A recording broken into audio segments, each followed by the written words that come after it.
Okay, 1 week until my track Black Mustang comes out, so I figured I would show you guys kind of the process of how I approached recording this.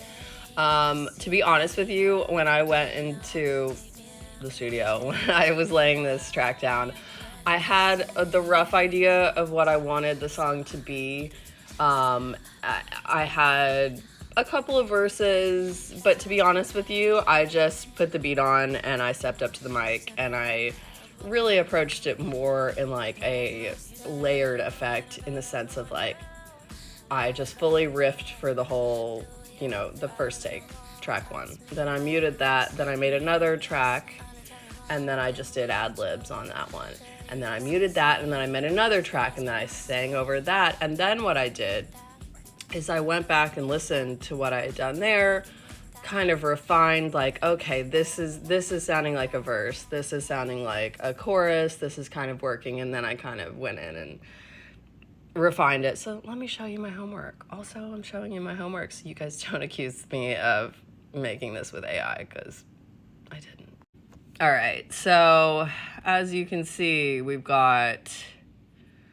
this was take one. We've got like 3 takes. Let's just solo this so you guys can hear what we ended up even using from this take.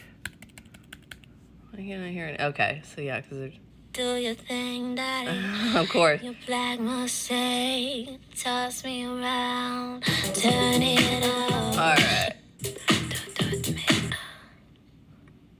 Be how you're back in town. Keep quiet, don't tell. Like, verse was pretty much one take on that first intro.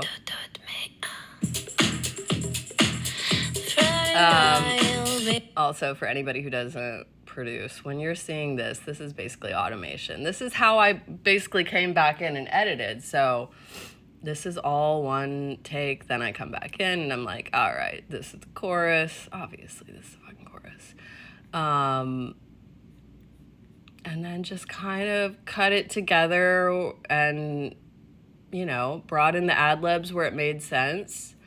Honestly, what I learned from this track is sometimes if there's like more like ad libs and vocal layers, less is more. And I feel like this album in general, like my last album, I did a lot of like layers and layers and layers of vocals, and then when I listen to it, I don't love that now. And a lot of the music that I listen to that's like top 40 is like, the magic is in the absence of like too much, it's like when you find the minimalist aspects of what works, and I feel like I did that on this record. But one of my favorite things that I found, it's a sax, I know that I was young.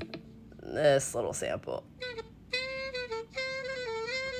I love it because it's very New York City. It's very New York City, and I wanted to incorporate some of the sounds of the city, even though this song was not about New York City. I want the sounds to be reflective of the fact that I've been in New York City for 11 years. It's definitely shaped my sound. So that was like kind of the final touch on this track, because I didn't want too many more instrumentals. I want it to be mostly beat and bass heavy and let the vocals kind of, shine. But that saxophone was like, I don't know. I feel like that was like the magic touch, that where once I added it, it was like, okay, it's done. It's done. So yeah, it's out in 1 week. Enjoy.